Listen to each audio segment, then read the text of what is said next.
Yeah. I think they go 5, 4. Hey, everybody. Welcome back to the show. We were just discussing that this really is like Wayne's World Yes. before they went corporate, before they got that big deal with Rob Lowe's character. Yeah, before, what's her name? Cassandra. Sandra. Yeah. Macaulay counted us in. 4, 3, 2.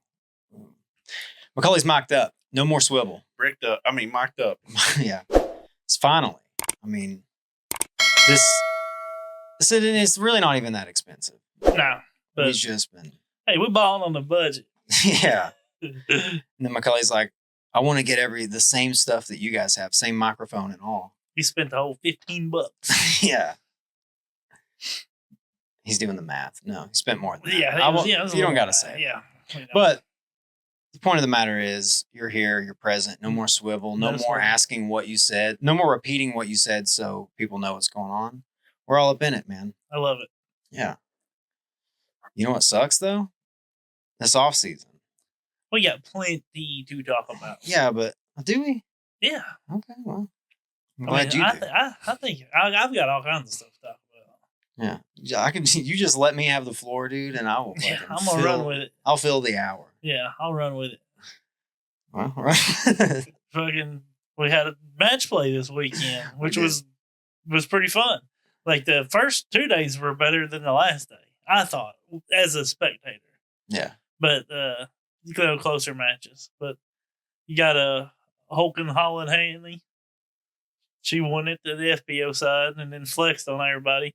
And it kind of weirds me out because everybody's talking about that. But did people not remember, like, last year when she flexed next to Dickerson? Yeah. I mean, she was huge then, too. Yeah. Did nobody notice that? Because we did. Yeah, I remember we talked that. about it. Absolutely. Like, she was huge. Like, it's no surprise to me that she's jacked. Once a year, she reminds people that she could beat you up. Yeah, she is people jacked. Like, holy shit. But, yeah, I mean. It did look like Chris Dickerson's dad. He was like, what? You know how, like, little boys be like, I'm strong like my dad. It looked like one of those pictures. Yeah, she's definitely she's a gym rat, I guess you would say. Yeah. And then she made a post with her because they got belts, like heavyweight champion belts. She posted doing squats with her belt on. I thought that was pretty cool. Yeah. I'm completely transparent. I wasn't super into match play. I don't know what it's different, how it differed from last year, because I remember kind of giving more of a shit last year. But this year I was like in and out of watching it. And I wasn't busy. I was just kind of like, yeah, whatever. Anyway, I just couldn't get into it. And I don't know if it's just because the format. I don't know if it was the format or if it was just I'm tired of seeing disc golf content now. That's obviously not it. But yeah, for whatever reason, I couldn't really. I liked it. I wasn't super. I like match play, though. Like, I like it whenever, say they shank their drive. They're in a normal, stroke play where they would play safe and just try to get back out in the fairway. They know they have to make something happen, and sometimes it turns out for a cool shot. You know what I mean? Sure, yeah. Most of the time, not, but sometimes it does, And like, for instance, Ezra, he drained some nasty putts that he may or may not have ran as hard as what he did. You know what I mean? Because he knew he had to have them. But. Yeah, I did. I had to retroactively see the highlights of his putts because I missed a good bit of like that huge Anheuser putt that was went in. So over the line. And he was already making everything at that point. Yeah. There was really no beating. He was unbeatable. And Ezra Robinson won. I guess we should mention that. Beat Chris Dickerson in the final. Yeah, and there was no beating him. Like he was just on it. Yeah. And I like Ezra, and I said I was going to pull for him this year, and I did. And he kind of bookended it, right? He won the first event and then won the very last event. You pointed that to my attention. I had no idea. I forgot about it. He won one in the middle, too. But there was the very first and the very last thing. So Yeah. He won in Europe, didn't he? Am I crazy? I don't even remember. Which other one did he win? I can't remember. I don't think he was in Europe. We have shit memories. He won, what was on after Croco? Buddy. I don't remember. Let's just move along before we look even more unprepared. Stupid.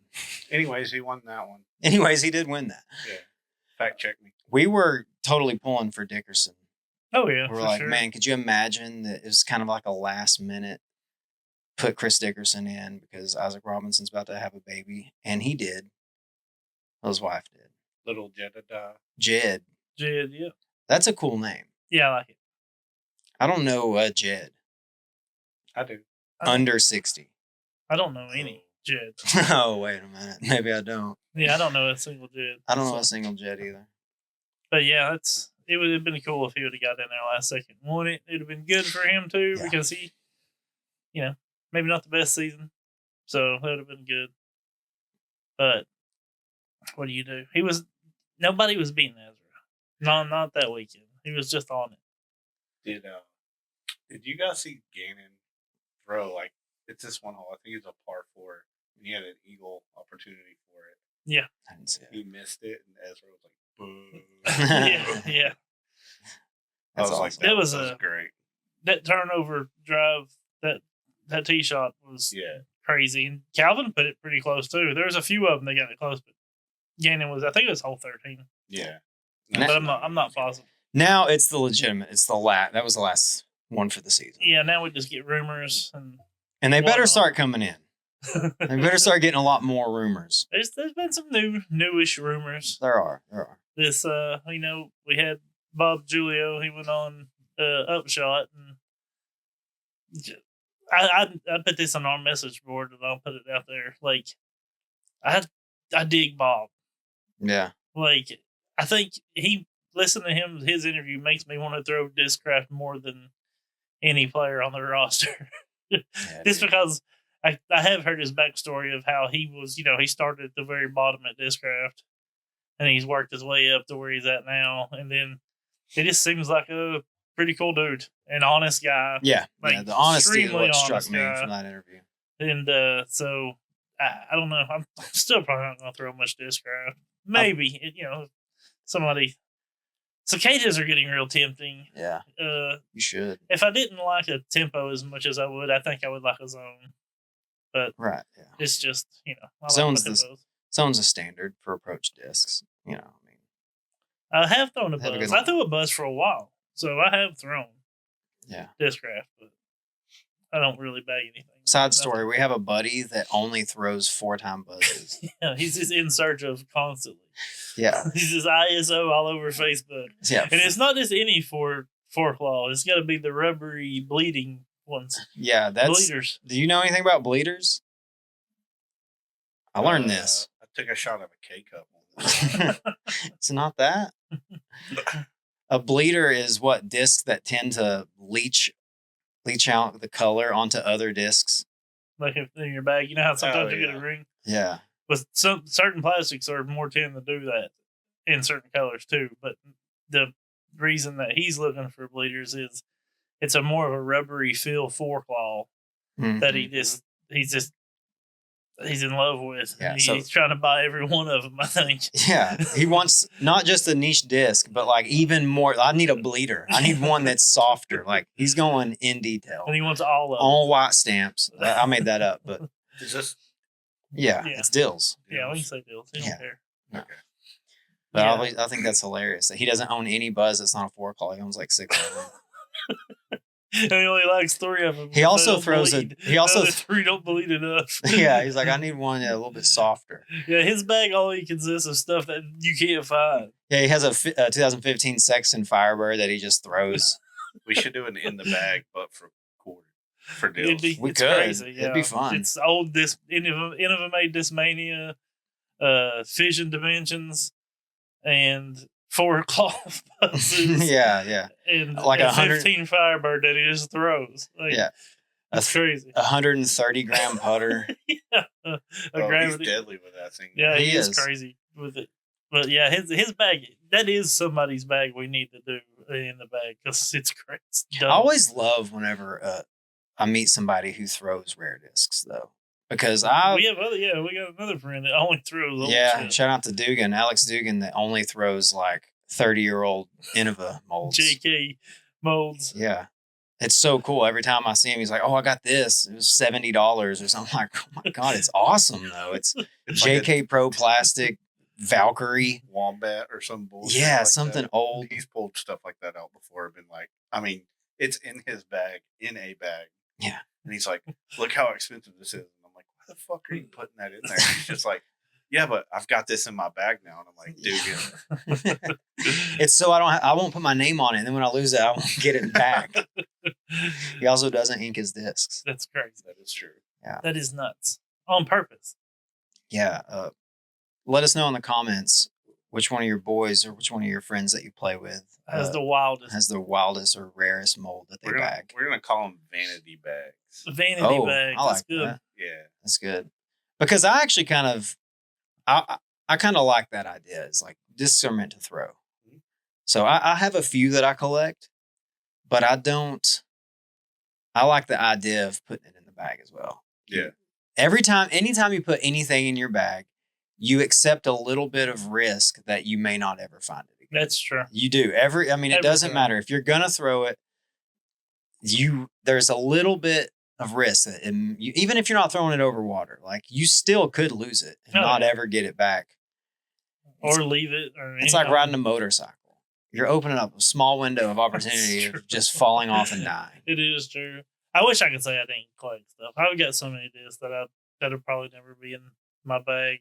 But I do have one sitting at the house right now that will eventually get in the bag.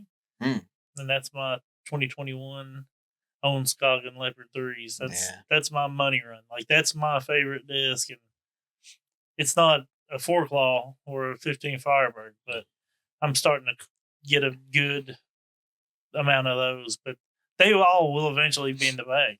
Yeah. It's just I've not lost one in a while. So, but I think I've got like 6 or 7 of them now. I think I've been buying every one I can. You're just gonna have a bag full of no. I only bag one, but I mean it's just I don't like other runs as much as that one. Mm-hmm. That's the run that I like. Is that the bottom stamp? Do what? No. Bottom stamp? No. It's the well, they all have. It's not the elephant one. It's the Buddha one. The first Buddha with the lotus. Yeah. Also, I feel like we should plug this on top of the episode.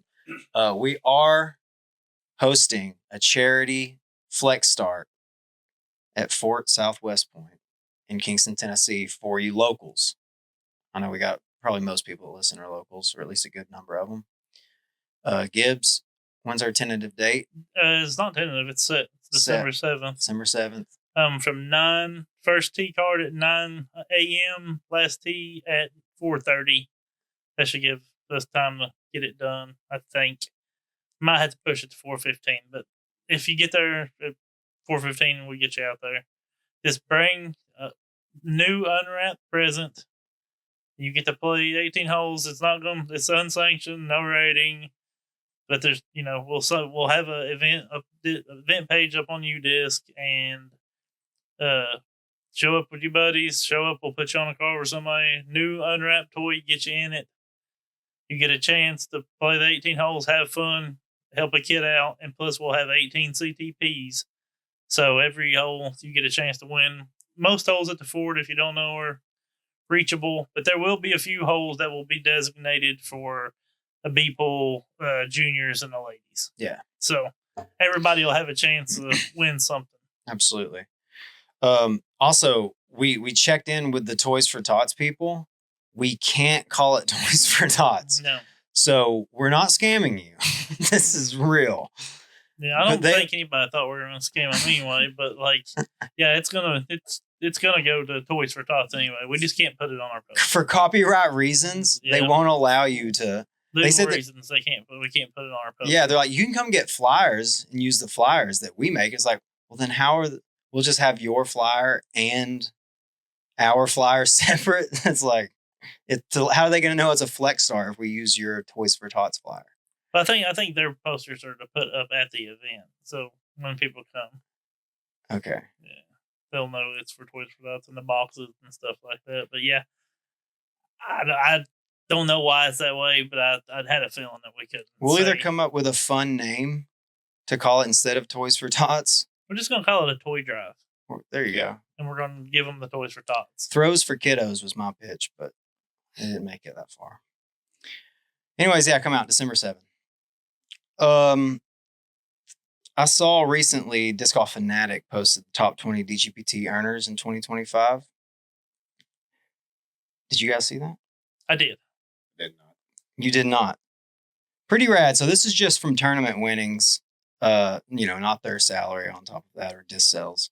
Of course, no surprise, Gannon Burr at the very tip top with 158K in tournament winnings. It's not bad. Not a bad year. Second place, only $58,000 off the mark. Calvin Humberg, 100,800. Yeah, Yes. still not a bad year. Not a bad year. Third, who would you think third would be? Just since you didn't see it, McCully, who do you think third would be?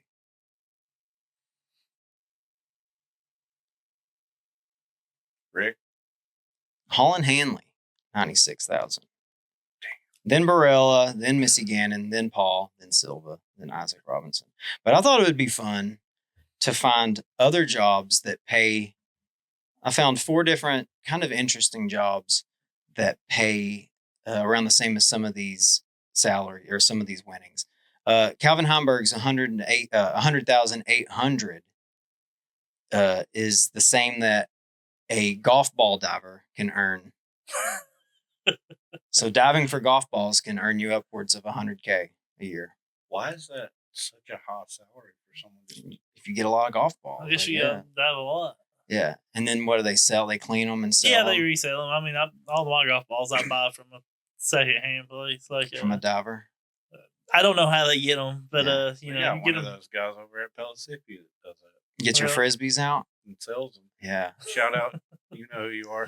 You son of a... In the disc golf world, that is... Squids. That's what they call them, squids. That's cool. That's a cool name. But in the disc golf world, that is heavily frowned upon by, I would say, most, right? Yeah. But we've talked about this before, where I'm torn on the idea of finding someone's disc in the fucking lake and reselling it. I mean... Or it's like, they did the work. They got wet.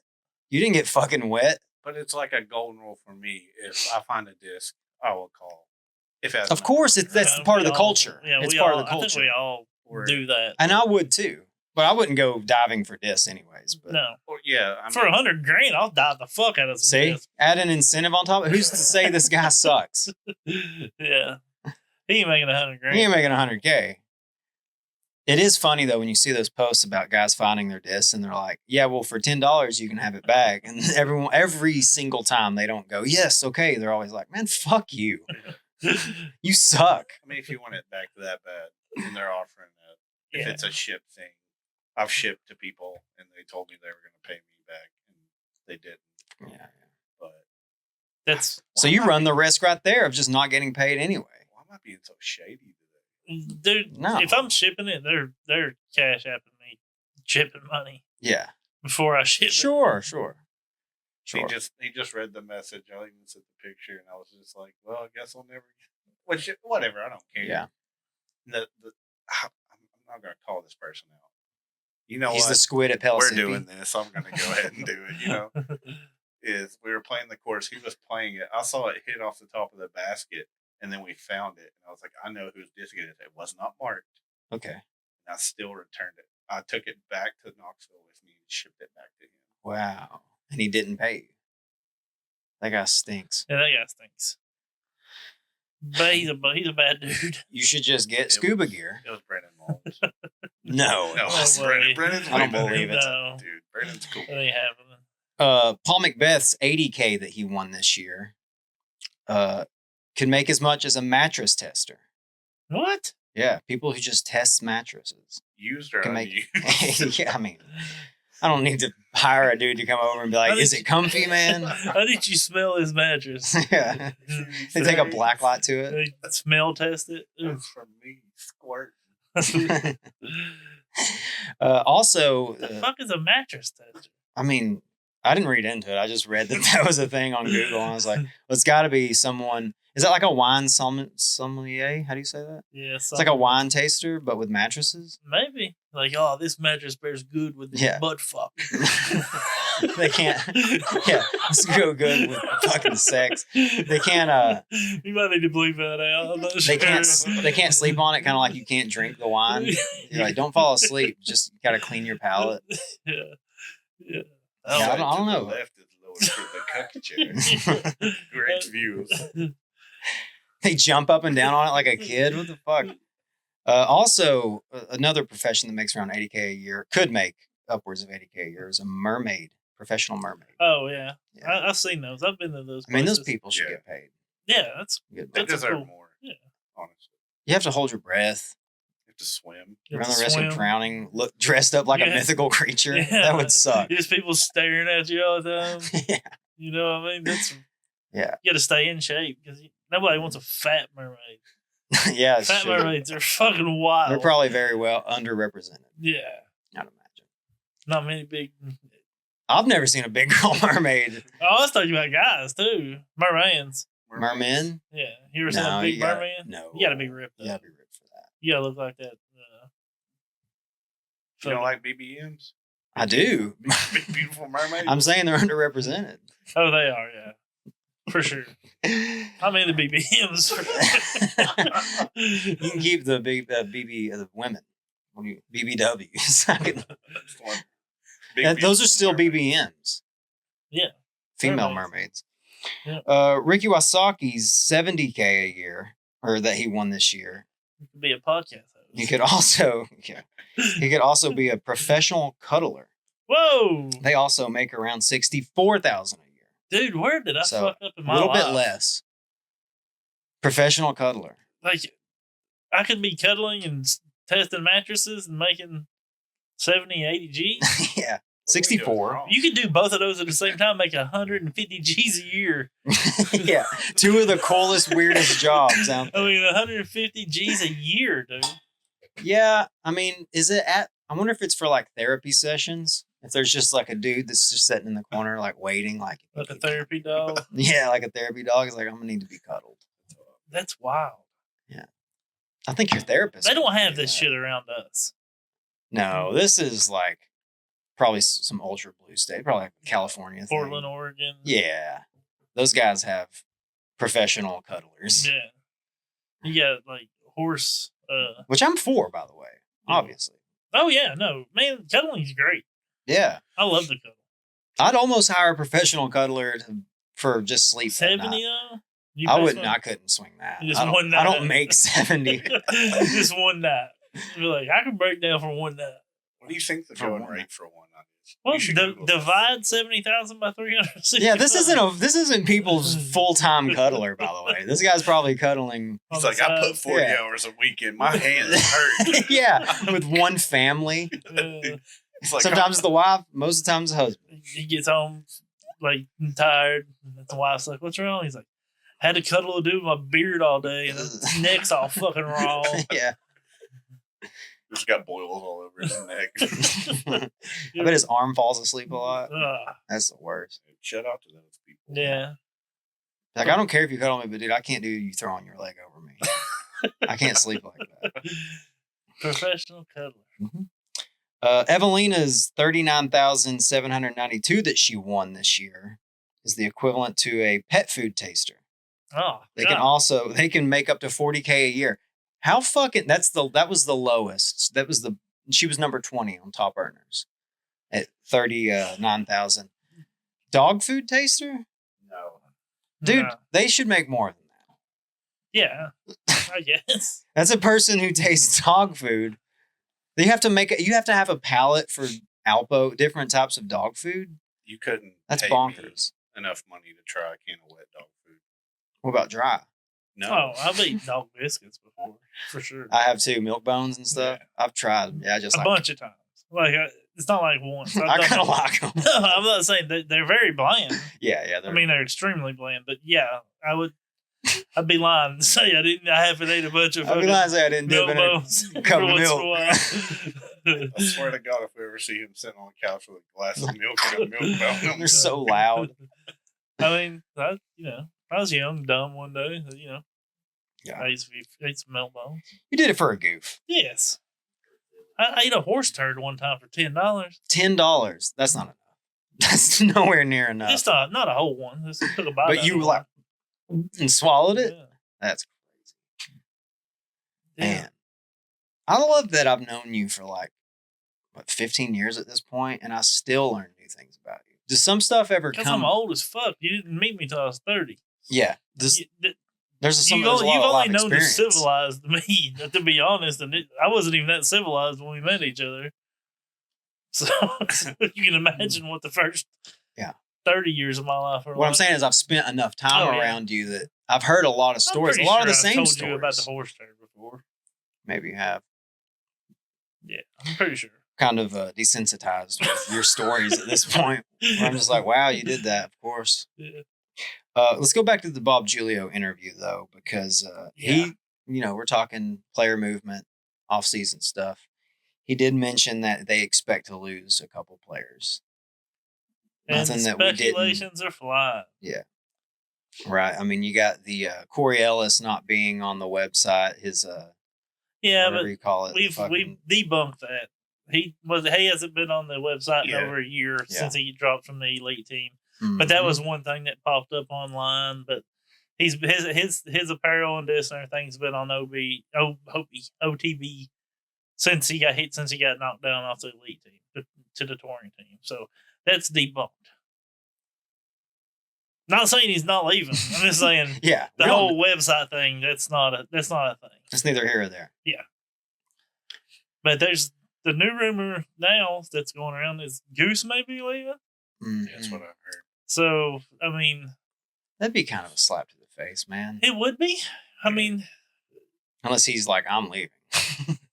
But I just I don't see that. And maybe 100% it's just a rumor, right? We have no inside information on that. But man, how much of a difference does that out of bounds call make now? Right. No way he wins if he doesn't get OB right there and holds it together and wins that tournament, wins the championship. He's not leaving. What if he goes Innova just because of the Rock? Goose Rock? You didn't get my pun. Oh, the Rock. Yeah. Damn it. That's good. Yeah. ROCK, the rock that he hit and stayed OB. I'm saying that was out of bounds the whole time. No, I don't know. But I mean, I don't know. I it's hard to see him go just because if you go to Discraft's website right now, Team Discraft website, right there on the very front thing you see is top sellers, and it's one of his fucking shirts. Yep. So thinking that he might be going anywhere and seeing that, I don't know. But there's rumors, and a lot of times, man, when there's smoke, there's fucking fire.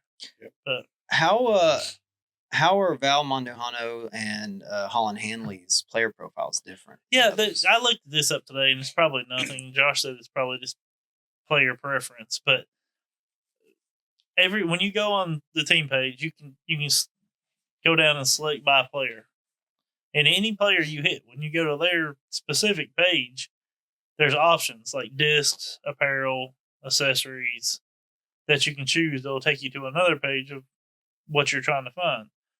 But when you go to Holland's and Val's, it's just like an open page. I don't know how to explain it. I'm not a website designer, but there's no selections. I did notice that, and I was like, oh shit, blah, blah, blah. But nothing.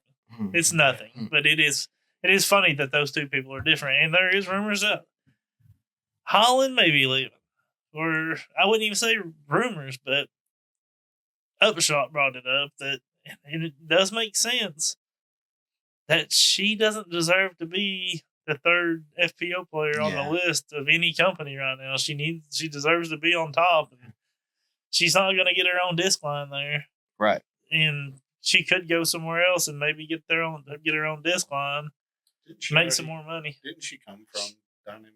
That's where she started off. I think so. Yeah, I don't even remember that. Yeah, she did, and then she went Discraft. So Yeah, she's not going to go dynamic. She's going dynamic. That's Nobody's going sure. fucking dynamic. Yeah. But the thing is, who has salary cap? Or that's another sport, but reference. But somebody's not paying Kristen this next year, and they need an FBO player. My thing with the rumors of maybe Latitude is they obviously don't care to sign an American because they just signed Isaac to a big contract and he's their top MPO. But man, I just see them keeping one of them European. Mm-hmm. So the whole time I've been thinking Evelina. But I mean, Evelina didn't have the best year. Holland had a great year. But man, that just neither one MPO or FPO being European for Latitude 64. I don't know. That's just a feel. That's like a gut feeling I get. I don't know. Yeah. Could I see her going to Innova? Maybe.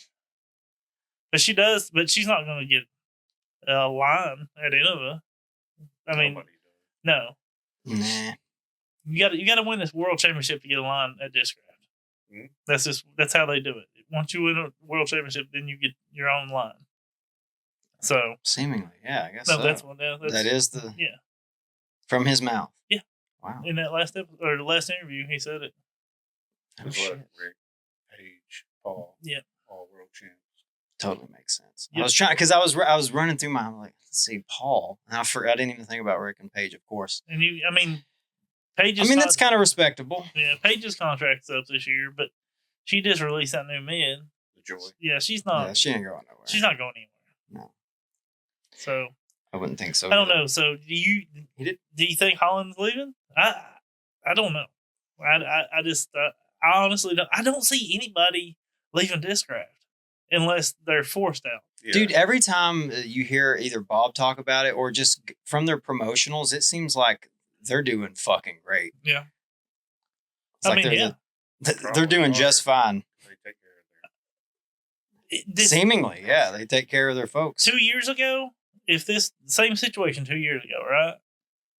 I could see Holland leaving because I could see some of these other companies still having that COVID fucking money and being able to sign a bigger contract. But right now, I just don't know if anybody's. If she goes anywhere, it's gonna. It's Latitude, right? I mean, that's the only thing. That's the only place I can see her going. I don't see her going to Innova, and she might not. I mean, she might not go anywhere. I don't see her leaving. But Upshot brought it up, and that's the rumor, and we have nothing else to fucking talk about. So that's what we're fucking so talking about. So we got to speculate. We got to speculate. One thing he did confirm that I was glad to hear, because we've been asking this ever since its inception, is the Climo line disc. He says they're doing well, and they had to throttle the growth or the production because to meet how did he word it? Something like that. They had to throttle it back because they couldn't keep up with the production. Yes. So they had to quit promoting it as much. I don't know, or just I have no idea what that meant. Actually, it's too good. It's doing too well. Yeah, he said it was making profit. Yeah, and so I don't think they were planning on it making profit as quick as what it did. So, and he said they had to throttle it back. I don't know exactly what words he used, but that's what he said, and that's good to hear because I have wondered how much but disc golf's so regional, right? Like, yeah, you know we're stuck in our own little bubble down here. You play with a lot of the same people in the same area. A lot of people play, throw the same manufacturer. So it's like in Florida, I bet it's huge. Yeah, it is. Like, it's not like how it is. Where was I at where I saw like Climo line on sale, but it was like 15%, 20%. Well, we saw that rack that was a bunch of Climo line discs that were. Yeah, but like down there, everybody's throwing Climo stuff. Yeah. So I'm glad it's doing well. I mean, if you love disc golf, that was the store that sponsored Barry Schultz. Yeah, like yeah. I mean, if you like disc golf, you want to see Climo get paid. I mean, he built it. I mean, you know what I mean? Foundation of our sport. Yeah, so it's good to know that they're making profit, and they're gonna keep on coming out. He did say, because I asked one of our sources, I'll say, I seen where Corey Ellis was throwing some Climo stuff on one of his Instagram posts. And I asked him if he thought there was a chance that maybe Corey Ellis would maybe go become a Climo sponsored player, that he'd still be under the Discraft umbrella, get the rep Climo, and still get to throw Discraft molds, because Climo doesn't, they got 5 molds, I think. So he would still be able to still throw some Discraft. And he brought up the point that Julio said in the Upshot interview that they're hoping to sponsor some more like junior players and start building their way up through the system. So that's cool, and something I didn't think would be their main focus was the juniors. I was definitely thinking, the older folks might go to Climo line before anyone. And then, well, I'm sure that's the thing we talked about, right? Like you're marketing an older player that is beloved by older players, but older players are also the ones that don't throw anything but what they've always fucking thrown. Yeah. So I mean, that's that fucking stubborn mentality. Yeah. I mean, they're throwing T-birds. You know what I mean? They're throwing what they fucking know. So leopard gyro. Yeah, but with 1 leopard 3. Since we started talking about Climo disc, we've had multiple people mention how great the Skyway is. Yeah. Dog vs. Raptor, a listener, he reached out to us on Instagram and he gave me a few different recommendations. I have to check out. The Champ is so good. Yeah. That's the putter? Yeah, that's the putter. That's the AVR? Yeah, especially if you're throwing. Kind of. I mean, it's flat. Oh, really? Yeah, it's. The numbers, like, at least for me throwing it, is like it'll go, but then it always flats back at the end. Which is weird for I think they're a 2200. Yeah. So flat I believe that's right. Fucking trash. Yeah. Flat numbers are just as trash as ratings update. How did you guys do on your ratings update? I went up 1 and the math doesn't make sense to me. +4. Nice. Did you go up? I went up 1 and the math doesn't make sense. Also doesn't make sense to you. Ratings are a sham. Who's the guy that always helps us out with ratings? Matt White. Yeah, from Georgia. He no offense, Matt. I don't buy it. You're fired. He's explained it to me better than anybody else, and I still fucking don't get it. So like he's talking to a monkey. Yeah. Like, whatever, man. Yeah, I still don't get it. Like it doesn't make sense. I went up. I'm not complaining. Shit, I'll take them up anytime. I'll take them up anytime. Obviously, I mean, I haven't played the best rounds since the last update, but I did. I must have had a bad one drop off. Yeah. Every time mine goes up, I'm like, "Ooh, I must have dropped a bad one." Hell yeah. Not that I played well. I dropped a bad one. Yeah. You know what I mean? You're like, nice. For some reason. Which, I mean, it's easy to go on there and see what you dropped and what you not, but I'm just like, plus, I don't even give a shit. I'm happy. And I want to ask the listeners, leave a comment. Let us know if you guys revere the rating system as highly as we do. Because we were talking about this the other day about why? Why do we give a shit? It's just a number that, once again, we don't really understand. No, completely. We don't know how it works. We don't really know how it works, and we chase this higher rating for what? I mean, what does it matter? I mean, shouldn't you just be like? Which I use it as I definitely use. Rated rounds, I've kind of gotten a feel for them in quotations because obviously they fluctuate depending on how the field plays, weather, and whatnot. But I do use it as what's the word I'm looking for? Benchmark? Basically a benchmark of how I played that day. Yeah. And obviously, I try to play over my rating. If the round is, scores over my rating, I'm like, that's good. That's a net positive. But it's not always perfect. No. And so I don't know, man. I think we do. It's a weird thing, but I'm a nerd. I'm not a nerd about it, but I really am like the rating. Yeah, no, you're right. And I know Josh does too, but we put a lot of weight on it, like too much. Yeah. Like really, we should be worried about is having fun. You play better. If you have the most fun, you win. But yeah, I personally put too much weight on the rating. Yeah. Like it can ruin my day.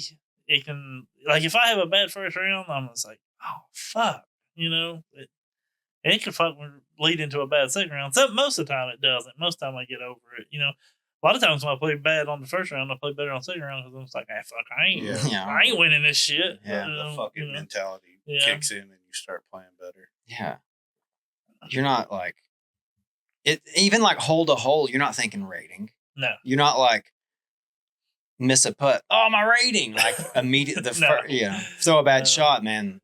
But I will. If you are playing bad, you will say like, "Oh man, my rating's gonna suck for this round." And I tell you, as soon as my round's over, if I can tell that everybody's about done, I'm getting on the That's app. the first thing I'll look at. Look at the scorecard to see if the ratings are up. Oh, it hasn't refreshed yet. God damn it. Yeah.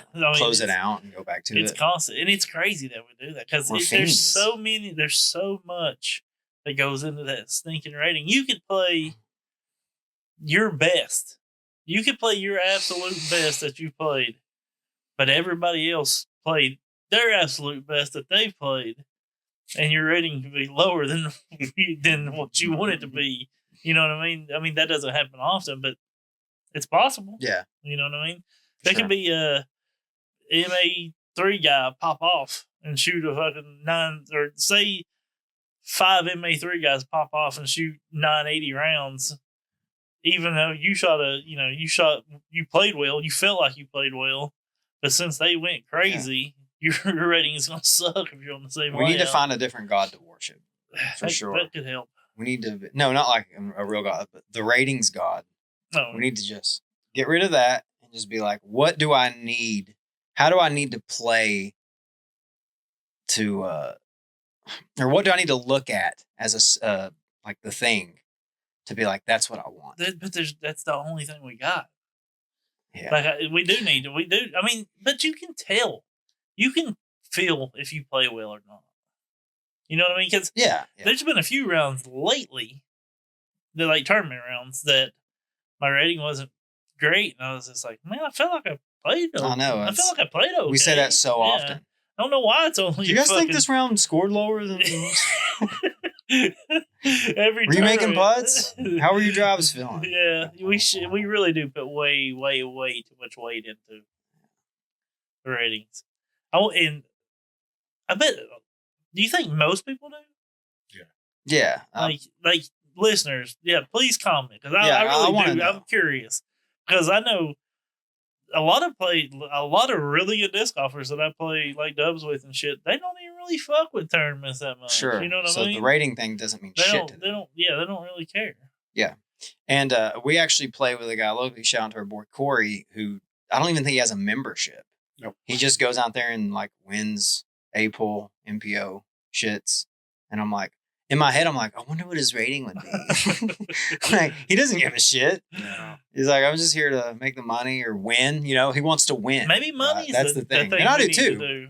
Maybe that's what we need to start worried about, is winning more money. I could have got $55 on that gift card, not $45. Yeah. Fuck.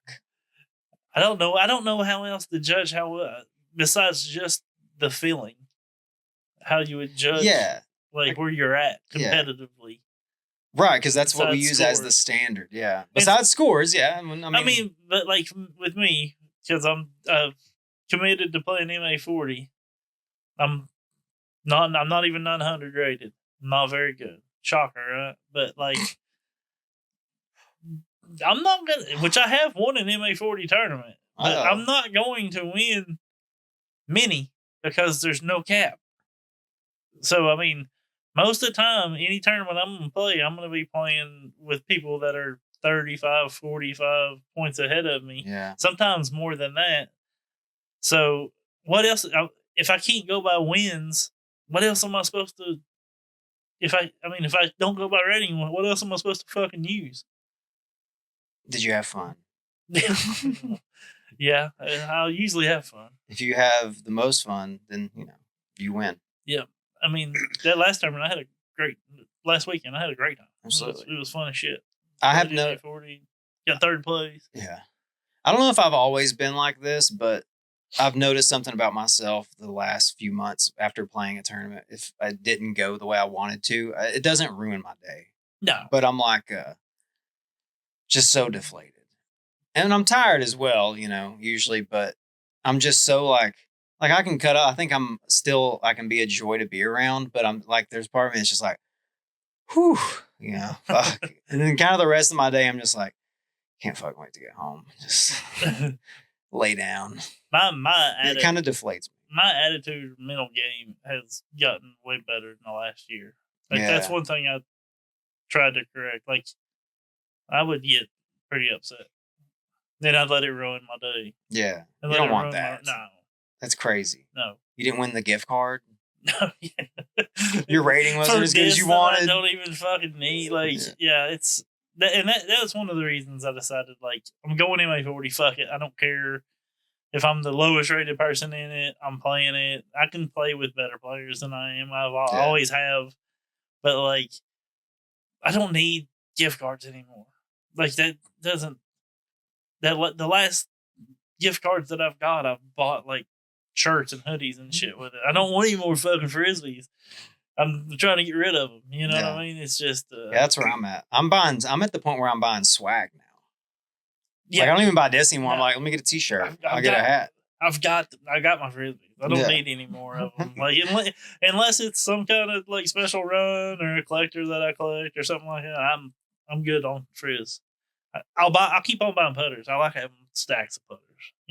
Them nomads are That's money. true. I was doing that for a minute. I'm like, I don't really need anything, so I'll just get some PA3s. You can never have too many putting putters. No, like I like to have a stack outside and a stack inside that are still fresh. Yeah, fresh ones.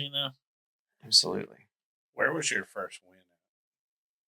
Knoxville, something. I don't know if it was the Knoxville Tommy. It was at Tommy Shumpert, and I think at 2 round, one at Tommy, one at VA. I think so. So it had to be the Knox Open or Volunteer Classic. I think it was the Volunteer Classic. Yeah. I won that in MA3. What about you? Wasn't a round count. It was a Battle of the Fort. Battle of the Fort? Yeah.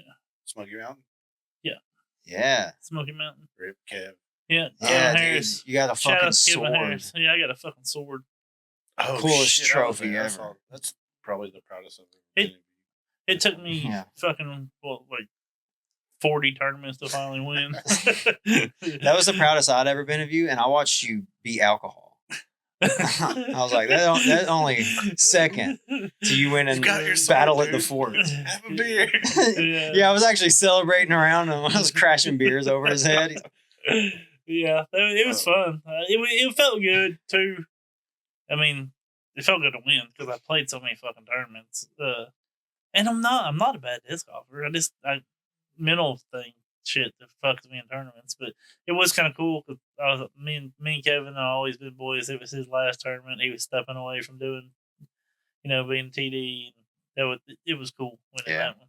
Yeah, and my home course, which that kind of sucks. Winning at your home course because you have. Man, you should win at your home fucking course. Nah, I mean, not necessarily. Shit. I don't know. I mean, it's just like that tournament we played this last weekend.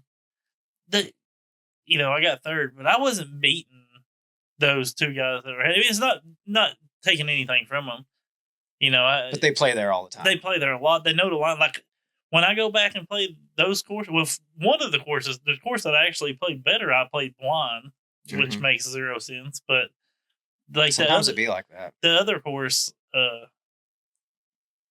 there's so many. I learned a lot just from watching them throw. You're like playing with them because the only other time I played there was with you guys.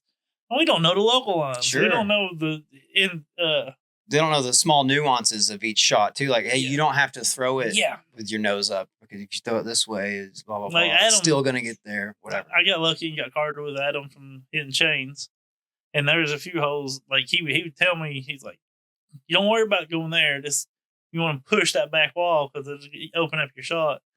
And then I wouldn't execute the shot, but then I tried. I tried, and then they did execute their shot, and I walked to their shot, and I was like, "Oh shit, this is way better than where I'm at." You know what I mean? But if it's your home course, you should be able to compete even with somebody that's better that doesn't play there that much, because you know exactly what line to hit. You've thrown that shot hundreds of times more than what they probably have. You know what I mean? Yeah, but you're putting a lot on the idea of being consistent.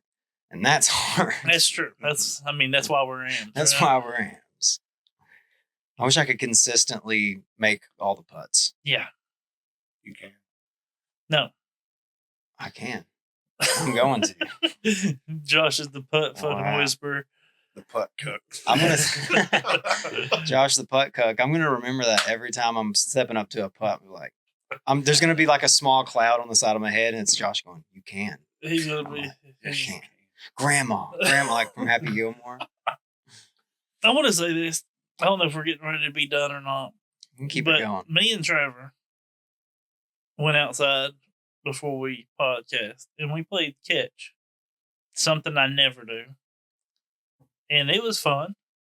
Yeah, I mean, it was good, and I could see how that would help like tremendously on up shots and shit. Like we just threw for what 20 minutes or something like that. Yeah, like about 100 to 120 feet. Yeah, just get them close, trying to get it to him. But I mean, if it was within 10 foot, I was like, it's not bad. You know what I mean? That was a basket. Trying to work different lines, But you hear a lot of pros and shit talk about go play catch. Dude. Yeah, dude. I mean, I've been playing disc golf for a long time, and I don't know. I've definitely played catch a few times, but like never. We should start doing that. That's good repetition. Yes, for sure. Because that's adding strokes to every round I play. At least one round, 100 feet up shots, I will get it a little too far away and I won't make the putt. Yeah. It's fuck. So I definitely need to be practicing that. My only advice is next time you guys do that, can you please keep your shirt on? No. Because it felt good outside. I pulled up and both of you have been coughing this whole time, so I need to take this a little more serious. You're gonna catch a cold. The whole point of me saying that was we played catch. We catch like prodigy baskets. We drop, so we cannot catch a goddamn frisbee. No, dude, it hurts. We are unathletic as motherfuckers. Like, I couldn't tell you how many of them like Trevor threw right to me, and I was like, oh yeah, poof, and just drop it like, whoops. Well, something that you don't hear people talk about, and you don't want to say it in front of your friends because to run the risk of getting made fun of, but it hurts to catch these things, dude.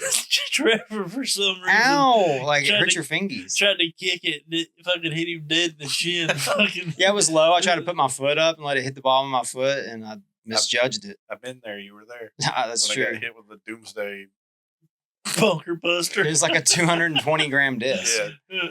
That shit hurt. Hit him right in the shin hard. He was drunk, so it was funny. But I wasn't drunk. I was praying. It's a good time. Get out there and play catch with your friends. McCully, what's going on with Dark Ace? Dropping new stuff. Is that what it? I mean, actually, they keep teasing something. No, there's some new. George has a big boy job now. He works at a music venue, and he's over it. So it's hard for him to dedicate that time like he used to be able to. So he's trying to do what he can, and I'm going to support it, obviously. Absolutely. But I think there's like some hats, a windbreaker coming out. We've been asking for this windbreaker since the OG windbreaker from like the first year Dark Age came out. So make sure to check that out. Yeah. Support Dark Ace. If they did a collab with Adidas jumpsuits, I would be right on it, dude. That would be cool. That would be sick. Like corn. Pretty cool. Go. Hell yeah. So look out for that from Dark Ace. We got this written down that there are some Lone Star. I don't know if you guys have been paying attention. You maybe forgot about Lone Star because they got a new mold approved. Yeah, on PDGA called the Rig. The Rig, which is right on brand. Yeah, I thought they were like gone. Somebody made a post in the last few days on somewhere that they asked like, "Where is Lone Star? Like, are they okay?" And then a lot of the people that still throw their plastic are like, dude, they're Molds are good. They're still doing fine. You think obviously they're not. They don't have player that had to dump a lot of players last year or the year before, whenever that was. You think you go to Texas and a lot of people are still throwing Lone Star? I'd say it's more prevalent in Texas. I mean, you think people in Texas are saying the same thing about Prodigy? Could be. Yeah, maybe. Yeah. No. Prodigies. They're a social. That's true. Yeah. Yeah, their social media influences a lot. Blue countries won't let it die. No. Like, even Will Schustrick's out there like making videos. You're like, they're having a warehouse. Oh yeah, Will, if you're listening, we were playing catch with PA5s. We were working the angles with the PA5 on disc. That son of a bitch is a nice. It's a good. Those Annie shots were pretty. McCulley, he's a Discraft guy through and through. I am, but I also don't mind Prodigy now. You don't mind it now. Okay. The artwork they're coming up with looks cool. I got buds in Knoxville that swear by it. Yeah. We got BB, Harper. Those are Prodigy boys. You think like a year ago someone's throwing Prodigy, you just kind of like scoff at them. No, like, dude. I picked up Falcor no, I mean, off the now shelf it's and different. about lost a finger. Yeah. That's they were dangerous. Yeah. That's another funny thing too. I was talking about catching a frisbee, how it hurts. Like, buddy, you better be careful if you're catching a Prodigy frisbee. That would be rough. Yeah. You trying to fucking that lethal frisbee. Remember that YouTube video? The guy at the beach throwing the frisbee with razor blades in it? Yeah. That's Prodigy. Dude, that's not anymore, it's not. What does he say to that girl? Oh yeah. Hey Corleen, you got a great ass. That's what he tells her.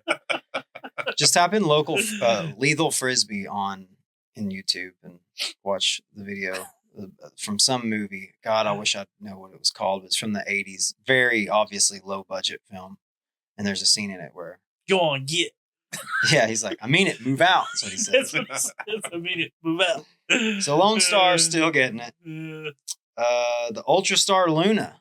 Oh yeah. PDGA approved. Battle packs. Yeah, battle packs coming out. I thought that's something. Those are see, that's what you do. You throw a Luna? Do I know? You did it at one point. I do I'll throw one in to see if I like it, and then when I'm like, meh. What is what's your takeaway from the Luna? Now I'm sure they vary in stability depending on the plastic. Runs, or just like what do you think of the Luna? Does they fly pretty similarly? Are you right? No, I mean in different plastics. Yeah, no, I'm not right there. Oh. No, you just look like you were getting head from just like in a rap video. Say that again. I'm sorry, I got lost. So, do they fly about the same in each mold or each plastic? There's different plastics that are more overstable, sure. in my opinion. Like the first run Lunas or rubber blends aren't as overstable as, like, say, I have one that's called Starry Knot, and that one was pretty overstable. But then, like, these new North Cove Tour series are just like the money runs of them. What is that? Is that the Swirly Z? Is that what the North Cove runs? Do you have a North Cove? I do. Nice. Unthrown? No, I've thrown it. But he said they're meant to fly, dude. Yeah. The frisbees are meant to fly. Yeah, they sell for a lot, the North Coves, right? Yeah. Yeah. I mean, like, when I first started, I was into the whole, I want to get this rare disc and go get it signed. Now I don't. Like, I'll give people signed discs. Hell yeah. Yeah, I don't care anything about getting anything signed really anymore. I used to too, but, like, I do have ones that I collect.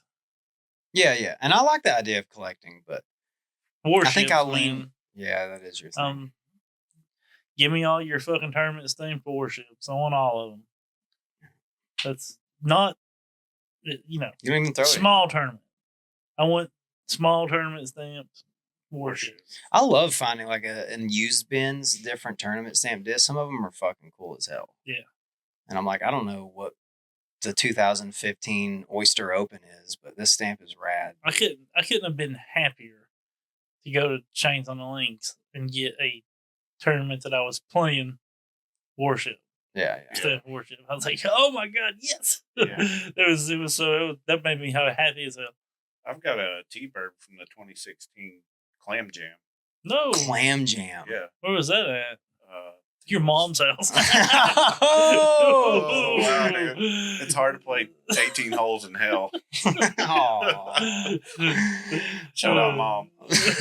Yours. Oh, God. Oh, wow, dude. Oh. I'm going to have to fix that. You're going to have to fix that. Yeah. Sorry. Cut that butt fuck part out, too. Yeah, you can go ahead. And then that part as well. No, I'm going to have to fix that. All right. I guess if that's it. Yeah, I don't have a punchline. Well, guys, thanks for listening. Like, subscribe. Yeah, all that good shit. Comment something. Share with your family at Thanksgiving. Yes. Over cranberry sauce. Mm-hmm. Oh, real quick before we go, I just wanted to tell you guys, we had a Friendsgiving this past weekend, and I made some baked mac and cheese, and it may have been the best mac and cheese I've ever tasted. Damn. Which is hard to say because I've had so much mac and cheese. Is like if it's good, it's good mac and cheese. Like, Yeah. well, this is every time you eat good mac and cheese is the best mac and cheese you've ever had. There's been some mac and cheeses that stick out, and they're all baked. Yes, this was one of those, dude. It was. I don't like that runny ass mac and cheese. No, it wasn't that, dude. I made the roux at fucking 4 different types of cheese, 40 ounces of it, buddy. Didn't shit for Trevor. 2 days. It was so good. I saw the Stouffer's box in the garbage. Don't lie. No, you Stouffer's. didn't, dude. You did Stouffer's? This is real stuff. No. I was looking through 4 or 5 different recipes on YouTube. Ended up settling. It was between these 2 black ladies making it. Of course. They make the best mac and cheese. Dude, don't follow any fucking lame ass white person's mac and cheese. We don't season nothing. No, That's dude, she did me right. It was the best mac and cheese. Yeah. Season your food. Please. Season your food, please. You make us look stupid. Like and subscribe. Season your food.